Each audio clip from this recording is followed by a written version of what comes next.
ne dit pas grand-chose. Presque rien, en fait. Le minimum, juste le minimum. Mais des mots qui s'envolent, toujours, juste et léger. Salé. Sans emphase, jamais, sans accent crâneur ou formule dénaturée. D'accord, il parle peu, Francis. Il parle peu, mais il avance. Il agit. Il fonce, sans complexe et toujours avec envie.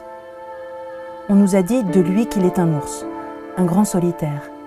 Disons que nous le trouvons fauve, gentil, mais un fauve, ça oui, de ceux qui impressionnent en silence, juste par leur présence.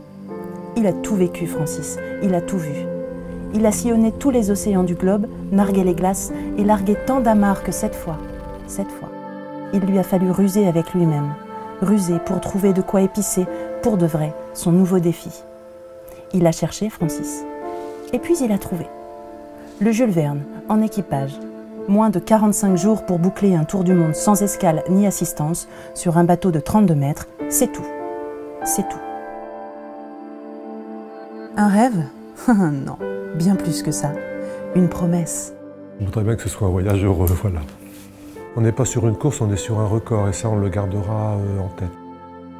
On part dans un schéma où la victoire n'est pas acquise du tout. Il peut se passer énormément de choses sur un tour du monde. Je ronronnais un petit peu dans mon train-train de solitaire océanique en fait. J'ai voulu me mettre en situation difficile, bon ben là j'ai réussi là. C'est toujours plus facile de faire les choses qu'on connaît. Je suis originaire de l'Eure-et-Loir, un petit village qui s'appelle Drou-sur-Drouette. Quand j'habitais, il y avait 222 habitants, c'était pas beaucoup. Il y avait un petit plan d'eau et puis les quelques mètres de largeur du plan d'eau m'ont donné envie de plus grand. Et puis après le plus grand, et puis plus grand, plus grand.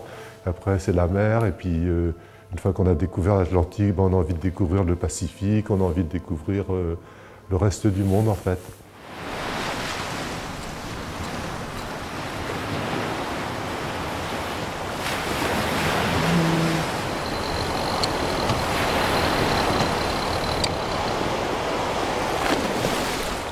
On va se retrouver probablement à prendre la première fenêtre qui se présentera en fait, puisque on n'est jamais sûr qu'il y en a une autre qui est bonne derrière. Il ne faut pas non plus mépriser ce que la nature et les vents nous offrent, il faut y aller quand il faut y aller, quoi.